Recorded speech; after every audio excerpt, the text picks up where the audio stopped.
The enormous Galactic Council chamber stretched out like a massive stadium, filled with thousands of alien beings from across the galaxy. The air hummed with dozens of different languages being translated through universal communicators. At the center of this cosmic gathering, Ambassador Krell Nox, a tall reptilian creature with emerald scales, held up a small data pad containing humanity's message. His voice echoed through the chamber with barely contained amusement. Fellow council members, we have received what might be the most entertaining request in our history. The species from the third planet of the Sol system, these humans, they want to join our galactic community. He paused for dramatic effect, his yellow eyes gleaming with mischief. And they plan to send exactly one ship to represent their entire civilization. The reaction was immediate and overwhelming. Laughter erupted from every corner of the massive chamber. The sound was strange and alien. Some species clicked their mandibles, others made musical chirping sounds, and a few produced low rumbling, noises that passed for amusement in their cultures. High up in the observation gallery, Commander Lee Hyun sat perfectly still in the human monitoring booth. His dark eyes took in every detail of the scene below. Despite the insults flying around the chamber, his face remained calm and professional. Years of military training had taught him to control his emotions, especially when representing his species on such an important occasion. Next to him, Communications Officer Park Mina worked quietly at her recording station. Her fingers moved swiftly across the holographic interface, documenting every word, every gesture, every dismissive laugh from the alien representatives below. This footage would be sent back to Earth, where military analysts would study each delegate's reaction to better understand the political landscape they were entering. The crystalline being from Zephyria raised what passed for its hand. Its body was made of living crystal that sparkled under the chamber's lights. When it spoke, its voice sounded like wind chimes in a gentle breeze. Ambassador Krellnox, surely these humans must be joking. Even the most backward civilizations we've encountered understand basic diplomatic protocol. When you want to join the galactic community, you bring a fleet. You show your strength, your technology, your military might.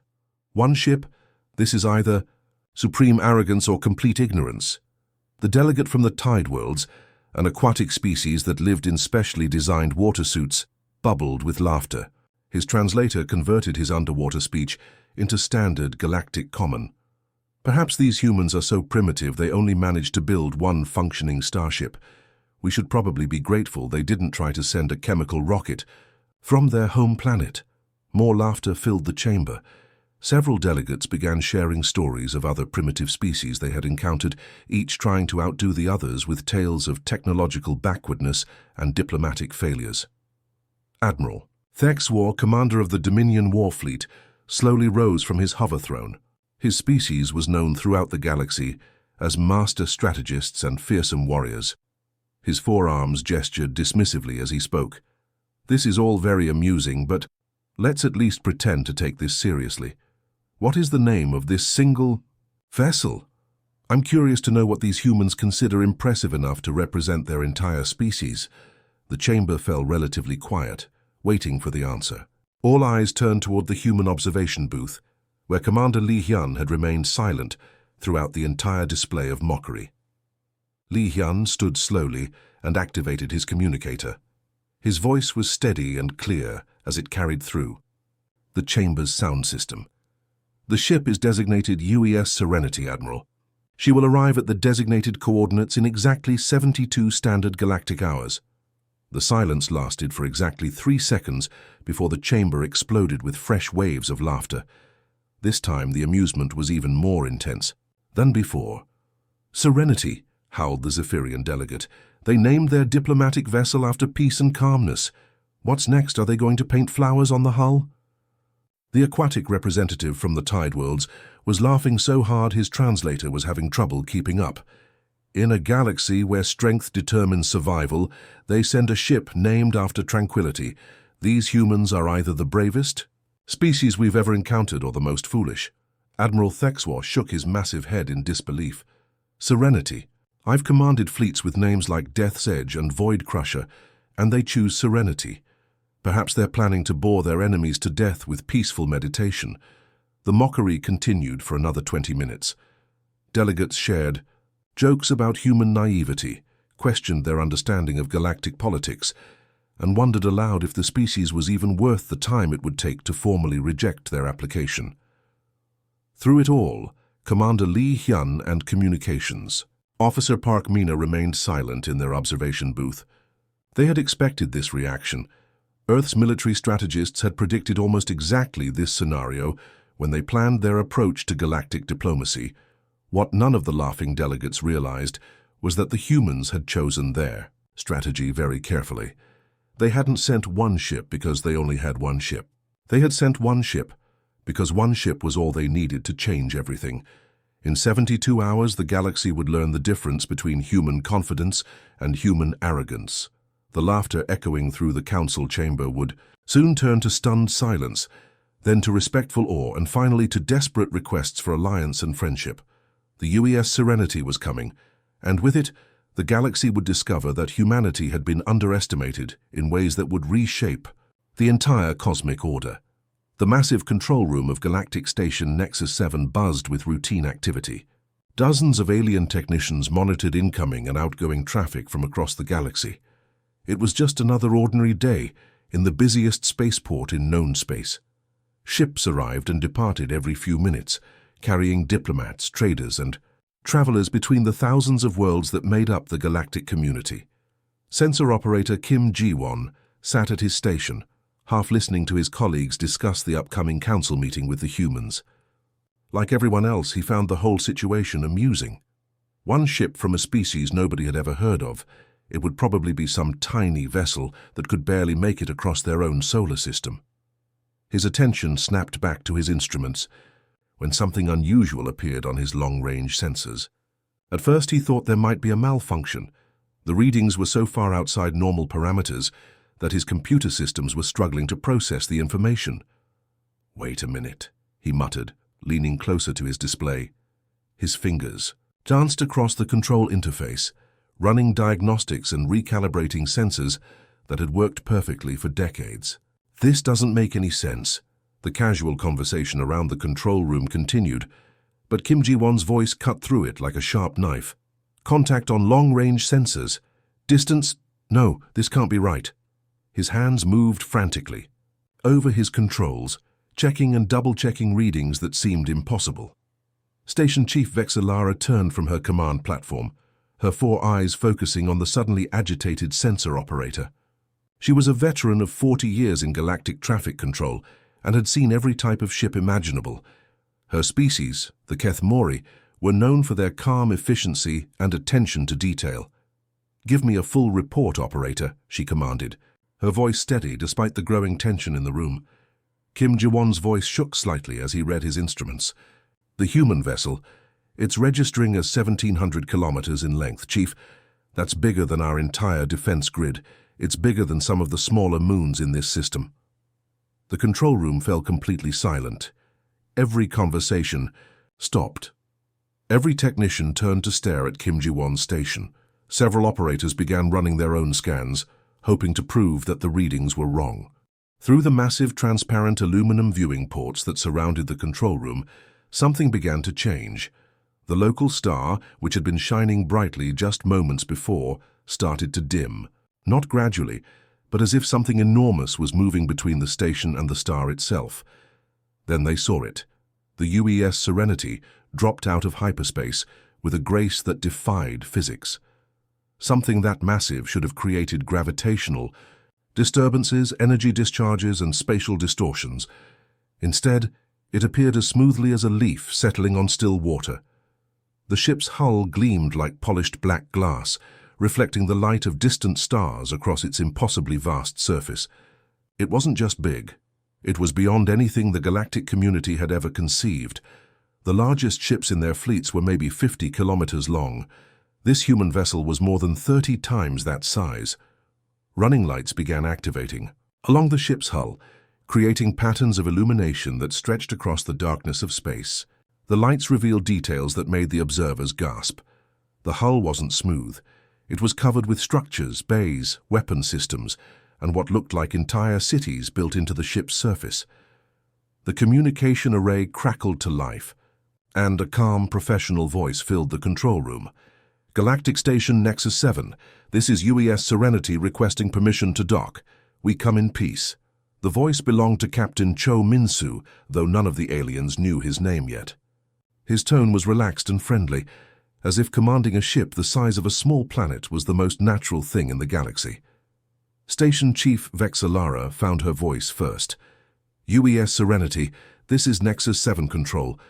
We're going to need a few minutes to prepare appropriate docking facilities for a vessel of your bulk size."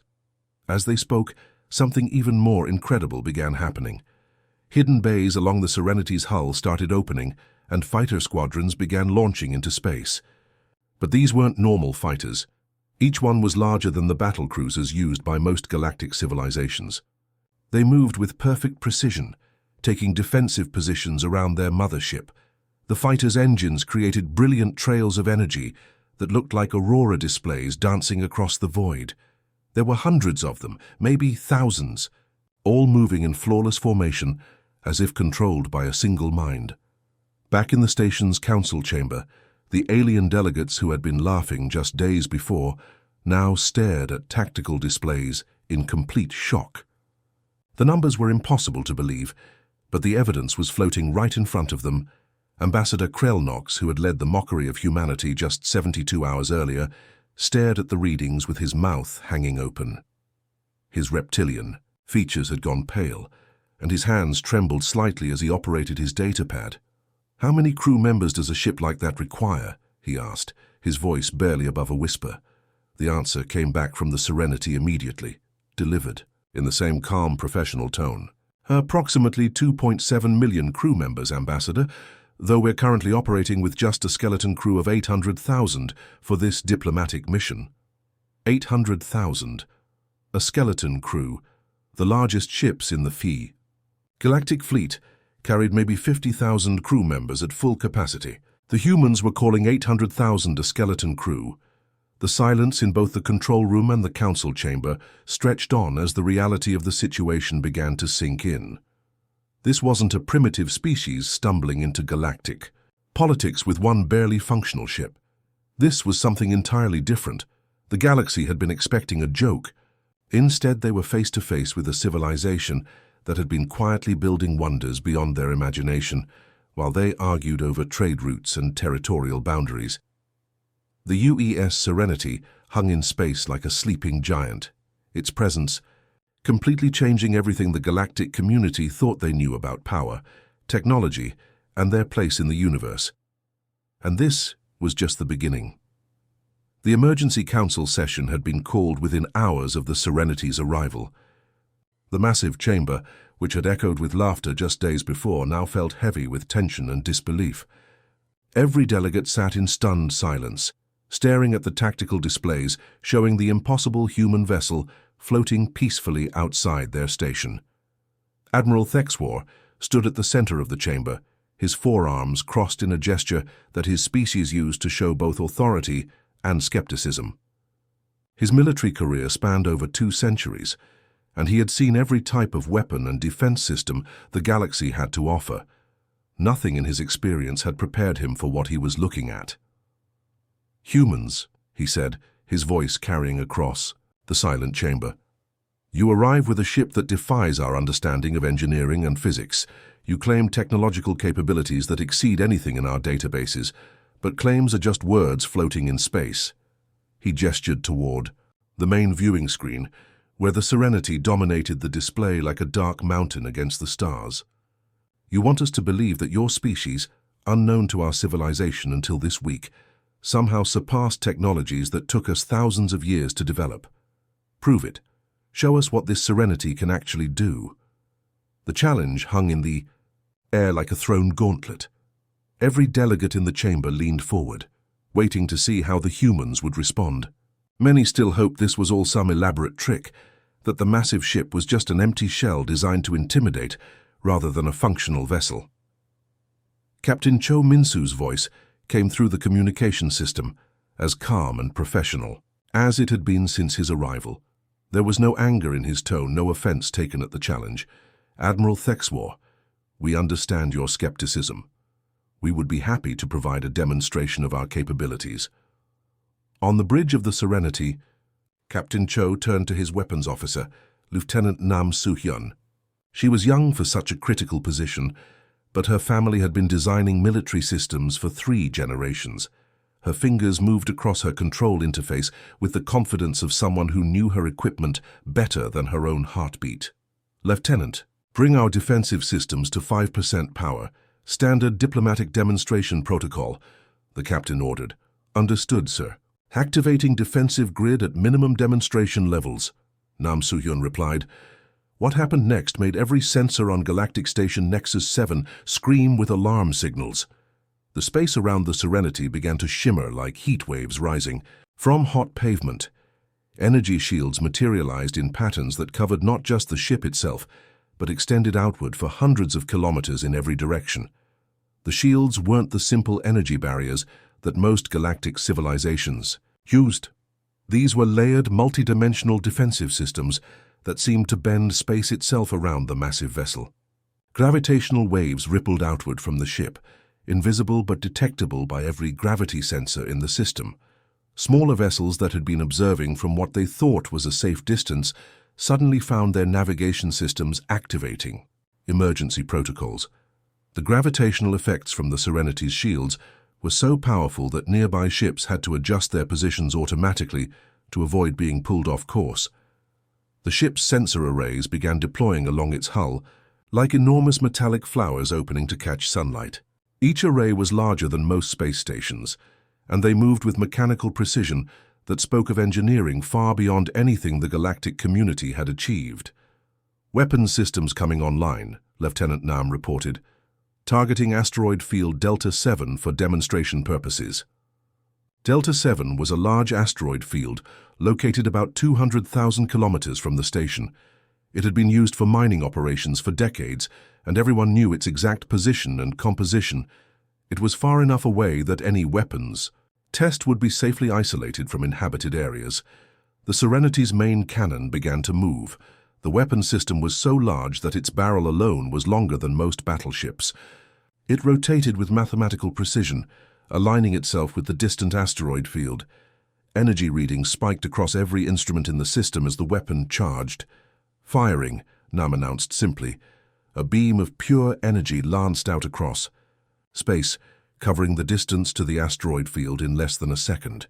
The beam was so bright that automatic filters activated on every viewing screen in the system to protect observers from being blinded. When the light faded, the asteroid field was gone. Not destroyed, not shattered into smaller pieces. Gone.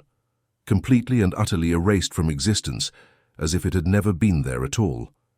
The rocks, metals, and ice that had made up the field had been converted back to their basic atomic components and scattered across space as harmless particles. The silence in the council chamber was absolute. Several delegates had stopped breathing. Others were frantically checking their instruments, hoping to find some explanation for what they had just witnessed. But Captain Cho wasn't finished with his demonstration. "Chief Engineer Bae Yoonmi, please activate Manufacturing Bay Alpha. Standard escort production protocol," he announced over the ship's communication system. "Manufacturing systems online, Captain. Beginning escort vessel production now," came the reply. Through the viewing ports of the station, the assembled aliens watched something that should have been impossible. Sections of the Serenity's hull opened up, revealing industrial facilities that dwarfed the largest shipyards in galactic space. Raw materials began flowing through conduits visible along the ship's surface. Energy patterns danced through the manufacturing bays as molecular assemblers and construction systems activated. Within minutes, the first escort vessel began taking shape, growing from nothing into a fully functional starship before their eyes.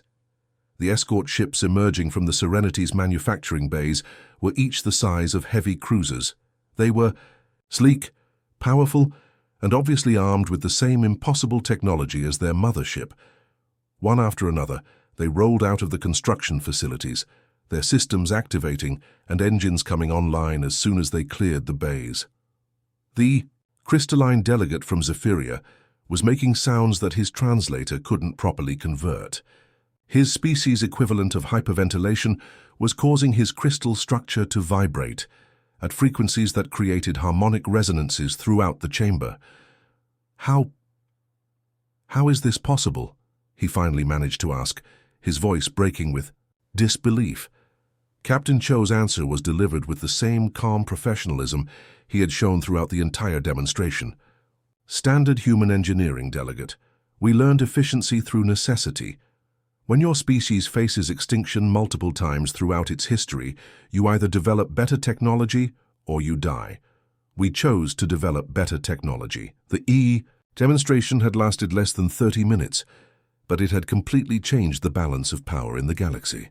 The humans hadn't just proven their technological superiority, they had demonstrated capabilities that made every other civilization's greatest achievements look like children's toys.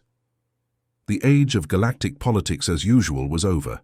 A new player had arrived, and they were rewriting all the rules. The massive council chamber had witnessed thousands of diplomatic meetings over the centuries, but never had it been filled with such complete and utter silence. The air itself seemed to hold its breath as Captain Cho Min-soo walked slowly to the central speaking platform. His footsteps echoed in the vast space, each sound seeming to carry the weight of an entire civilization's history. Behind him walked his senior officers, each representing different aspects of humanity's incredible journey to the stars. Commander Kang Yura, a woman whose family had served in Earth Space Forces for 6 generations. Chief Medical Officer Dr. Oh Tae-hyun, whose research had extended human life beyond what any other species thought possible. Strategic Advisor Colonel Shin Yoon-ha, whose ancestors had planned the first human colonies beyond their solar system. Captain Cho reached the podium and stood quietly for a moment, looking out at the assembled representatives from across the galaxy. These beings had ruled space for millennia, considering themselves the pinnacle of civilization and technology. Now they sat in stunned silence, trying to understand how a species they had never heard of could possess capabilities that made their greatest achievements look primitive. So you ask how humanity achieved this level of technology, Captain Cho began, his voice carrying easily across the enormous chamber without any electronic amplification. The answer is not what you might expect. It doesn't lie in our superior intelligence or some natural gift for engineering. The truth is much simpler and much harder. He paused, letting his words sink in before continuing. We achieved this because we refused to surrender. No matter how impossible the situation became, no matter how many times we faced complete destruction, we never gave up. The main display screen behind him activated, showing images from Earth's long and often brutal history. The delegates saw scenes of ancient wars where humans fought with primitive weapons, natural disasters that wiped out entire civilizations, famines that should have ended their species, and plagues that killed millions. But the images also showed something else. After every disaster, humans rebuilt. After every defeat, they learned and adapted. When cities were destroyed, they built better ones. When diseases killed their people, they developed better medicine. When their weapons failed, they created more effective ones. Every catastrophe that should have destroyed us instead taught us how to survive, Captain Cho explained, his voice growing stronger with each word. Every conflict that threatened to end our civilization instead drove us to innovate. When resources became scarce on our homeworld, we didn't fight over what little remained. We learned to build with nothing, to create abundance from scarcity. The images on the screen shifted to show early human space exploration, primitive rockets struggling to escape Earth's gravity, the first tiny space stations, the first desperate attempts to reach other planets in their solar system. When our world could no longer sustain our growing population, we didn't accept limits, Captain Cho continued. We reached for the stars, not because it was easy, but because we had no choice. Surrender meant extinction, so we chose the impossible instead. Colonel Shin Yoon-ha stepped forward, her uniform bearing decorations that represented victories in conflicts the galactic community had never heard of. The Serenity represents 15,000 years of continuous technological advancement. This ship wasn't built in a few decades like your vessels. Every system, every component, every piece of technology represents centuries of development and refinement. She gestured toward the massive ship visible through the chamber's viewing ports. Its hull contains materials that we learn to forge in the hearts of dying stars. Its computer systems process information at quantum speeds that make thought itself seem slow. The crew members aboard that ship are descendants of colonies that now span over 400 light-years of space.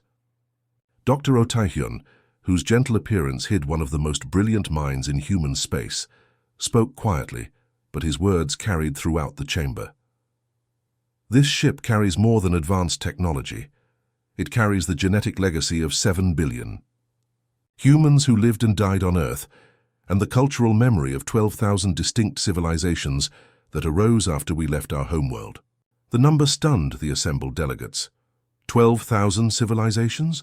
Most galactic species had developed maybe a dozen distinct cultures throughout their entire history. We are not one primitive world seeking permission to join your community, Dr. O continued. We are an empire of countless worlds offering you partnership as equals. Commander Kang Yura activated her control interface, and a three-dimensional star map appeared in the center of the chamber. At first, it showed the familiar territories of the known galactic civilizations. Then, slowly, new points of light began, appearing throughout the galaxy. First dozens, then hundreds, then thousands upon thousands of bright spots scattered across the map. Each point represented a human colony, research station, mining operation, or defensive installation. These are our settlements, Commander Kang announced, her voice filled with quiet pride. We have been your neighbors for centuries. You simply never noticed us because we chose to work in the empty spaces between your established territories. While you fought over trade routes and border disputes, we were building a civilization in the gaps you ignored. The delegates stared at the star, map in absolute shock. The human presence in the galaxy was massive, far larger than any single species they knew. The humans hadn't just arrived recently. They had been quietly building an interstellar empire, while the established powers had been completely unaware of their existence. The silence stretched on for long minutes as the full implications of what they were seeing began to sink in. Finally, Ambassador Krelnox, who had led the mockery of humanity just days before, found his voice. "How many ships like the Serenity do you possess?" he asked, his reptilian features pale with shock. 4. The first time since arriving at the station, Captain Cho smiled. It was a gentle smile, but it carried the confidence of someone who held overwhelming power and knew how to use it wisely. "We sent one ship, because one ship is sufficient for diplomacy," he replied. "But since you have asked," he nodded to his communications officer, Lieutenant Park Jinwan, who had been quietly monitoring all transmissions since their arrival. Lieutenant Park transmitted a simple coded signal into space. The response was immediate and overwhelming. Dozens of massive energy signatures began appearing at the edge of the star system's sensor range. Ships even larger than the Serenity materialized from hyperspace, their presence immediately detected by every sensor array in the region. "Third Fleet acknowledges your signal, Captain," came a voice over the communication system. 47 ships of the line standing by and awaiting orders. The galactic delegates realized with growing horror that what they had thought was humanity's greatest achievement, the massive Serenity, was actually just one ship in a fleet of vessels that could easily conquer their entire civilization. The age of galactic politics had just changed forever, and humanity was writing the new rules. The massive council chamber felt different now. The air itself seemed heavier, charged with the weight of revelations that had shattered everything the galactic community thought they knew about power and civilization. Thousands of alien delegates sat in absolute silence, their various forms of breathing creating a subtle symphony of stunned disbelief. Captain Cho Min-soo walked slowly toward the central speaking platform, his military boots clicking against the polished floor with measured precision. Each step echoed through the vast chamber like a countdown to a new age. Behind him, his senior officers moved with the same deliberate calm that had marked their entire diplomatic mission. Commander Kang Yura represented the military tradition that had kept humanity alive through countless wars and disasters. Her Family had served in Earth's defense forces for over 3 centuries, and her ancestors had been among the first humans to establish permanent colonies beyond their home solar system. Chief Medical Officer Dr. Oh Tae-hyun carried himself with the quiet confidence of someone who had seen humanity overcome diseases that should have wiped out their species. His research had extended human lifespan far beyond what any other galactic civilization had achieved, and his medical advances had saved billions of lives across hundreds of worlds. Strategic Advisor Colonel Shin Yun-ha moved with the sharp awareness of a military planner whose family had designed the grand strategy that spread humanity across the galaxy. Her ancestors had been the ones to decide that humans would expand quietly, building their civilization in the spaces between established alien territories rather than challenging existing powers directly. Captain Cho reached the podium and stood, silently for several moments, looking out at the assembled representatives of galactic civilization. These beings had ruled space for thousands of years, confident in their technological superiority and established order. Now they waited with barely controlled anxiety to learn how badly they had underestimated the species they had dismissed as primitive just days before. "You want to know how humanity achieved this level of technology?" Captain Cho began, his voice carrying easily across the enormous chamber without any electronic enhancement. "You're expecting me to talk about superior intelligence, natural talent for engineering, or some unique genetic advantage that gave us an edge over other species?" He paused, scanning the faces and alien features of the delegates before continuing. "The truth is much simpler than that, and much harder to accept. We didn't become advanced because we were smarter than everyone else. We became advanced because we absolutely refused to give up." The main display screen behind him activated, showing scenes from Earth's ancient history. The delegates saw primitive humans struggling against natural disasters that should have ended their civilization before it began. Massive volcanic eruptions that blocked out the sun for years, ice ages that covered most of their planet in glaciers, asteroid impacts that destroyed entire continents. Every disaster that should have killed us instead taught us how to survive, Captain Cho explained, his voice growing stronger with conviction. Every catastrophe that should have ended our species instead showed us new ways to adapt and overcome, the CEO. Images shifted to show human conflicts throughout history.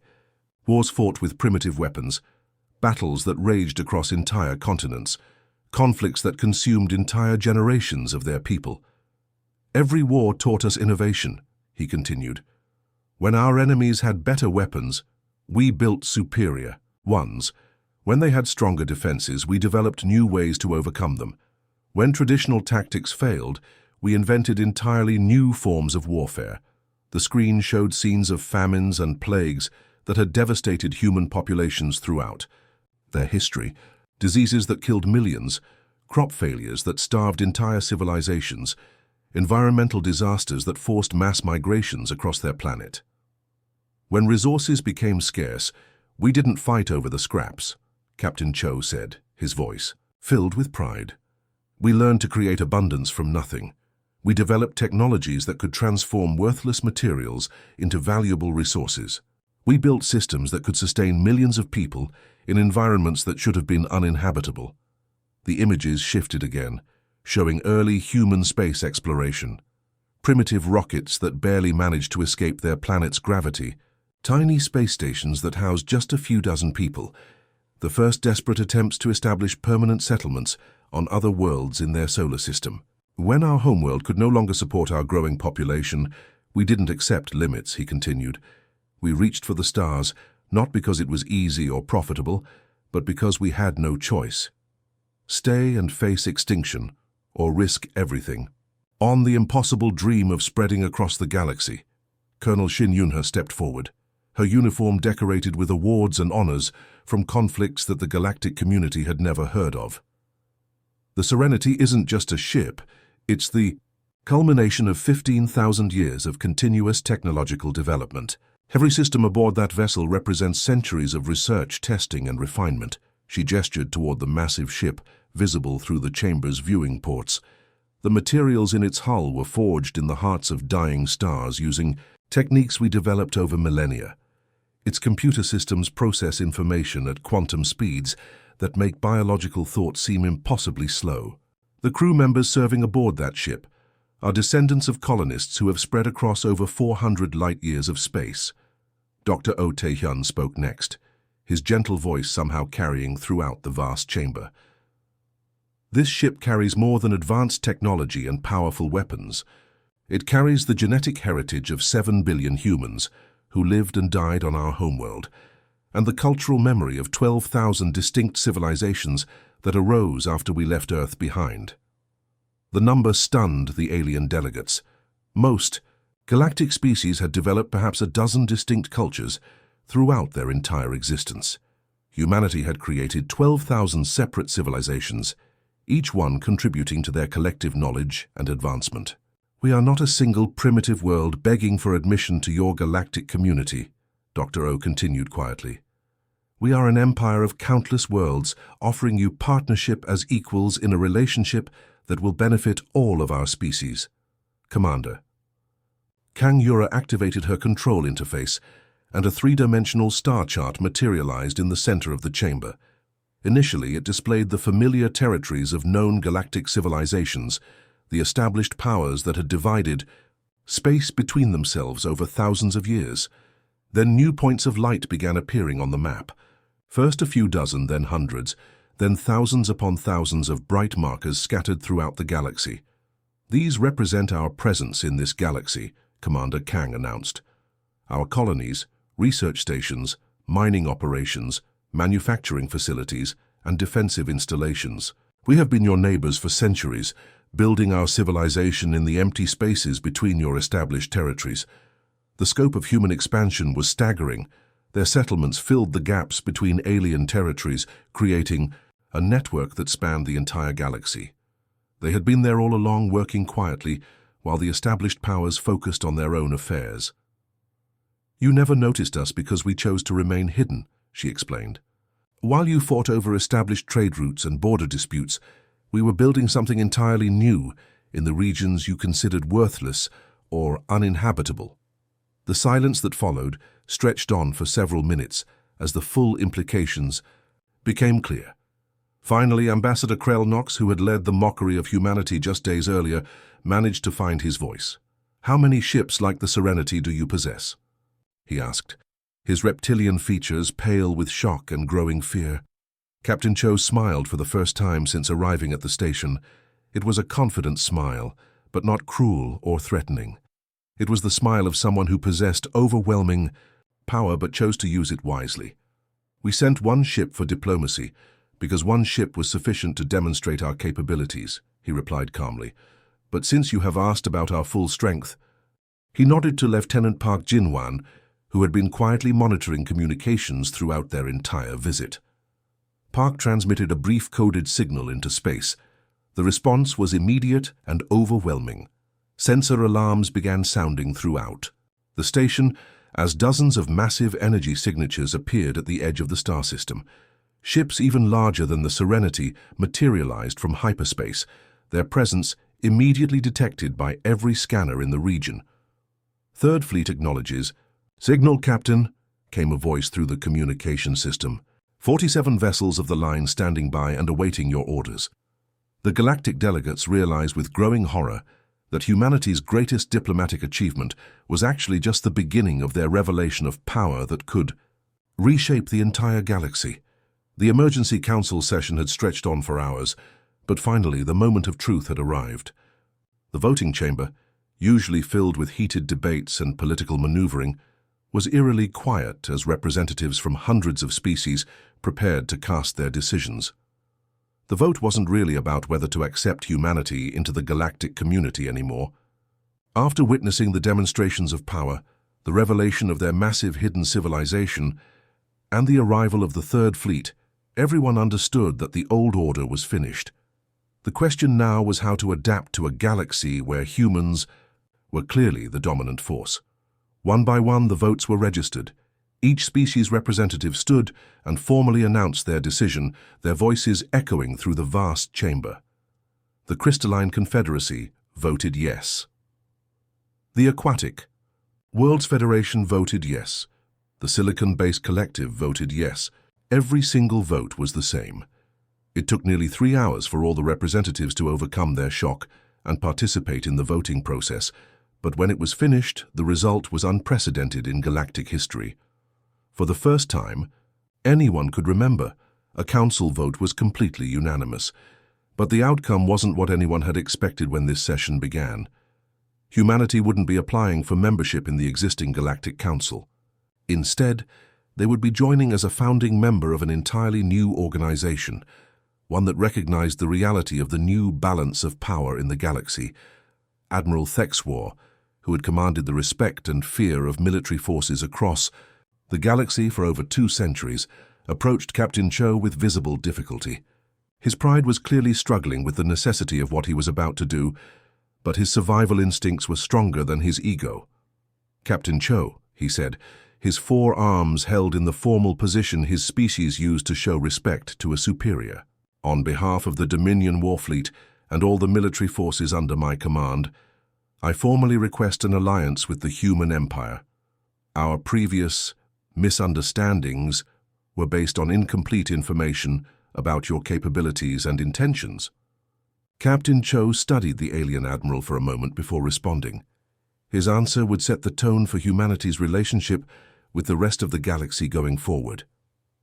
"Alliance accepted with gratitude, Admiral," Cho replied graciously, extending his hand in the human gesture of friendship. "Though we prefer to be called the Human Commonwealth, the word empire implies conquest and domination, and we're here to build relationships and foster cooperation, not to destroy or control." The distinction was important, and every delegate in the chamber understood its significance. Humanity possessed the power to conquer the galaxy if they chose to, but they were offering partnership instead of demanding submission. The main display screen activated again, showing the full scope of human civilization for the first time. The network of colonies, shipyards, research stations, and defensive installations that appeared on the map was staggering in its complexity and reach. While the established galactic powers had spent centuries fighting over established territories and trade routes, humanity had been quietly building something entirely new in the forgotten corners of space. The communication system crackled to life, and a new voice joined the conversation. "This is Chief Researcher Dr. Yoon Do-hyun, transmitting from the Serenity's primary science laboratories. Captain, we're ready to begin the technology sharing protocols that were discussed in our diplomatic preparations." Dr. Yoon's offer was beyond anything the galactic community had dared to hope for. "We're prepared to share our gravitational manipulation technology, which will revolutionize your transportation and manufacturing capabilities. Our quantum manufacturing processes can create materials and products that are currently impossible with existing methods. Most significantly, we're willing to share medical advances that have completely eliminated death by aging among our population." The last statement sent shockwaves through the assembled delegates. Death by aging, the ultimate limitation that every species in the galaxy accepted as inevitable, had been conquered by human science. They were offering immortality itself as part of their diplomatic package. "In return," Dr. Yoon continued, "we ask only for cultural exchange programs and peaceful cooperation between our civilizations. We want to learn from your histories, your art, your philosophies, and your unique perspectives on existence. Knowledge and friendship are far more valuable to us than tribute or submission." As the formal council session began to wind down, Captain Cho made his way to the observation deck of the Serenity. The massive viewing ports offered a spectacular view of space, where dozens of alien vessels were already approaching the human ship with diplomatic flags and peaceful intentions clearly.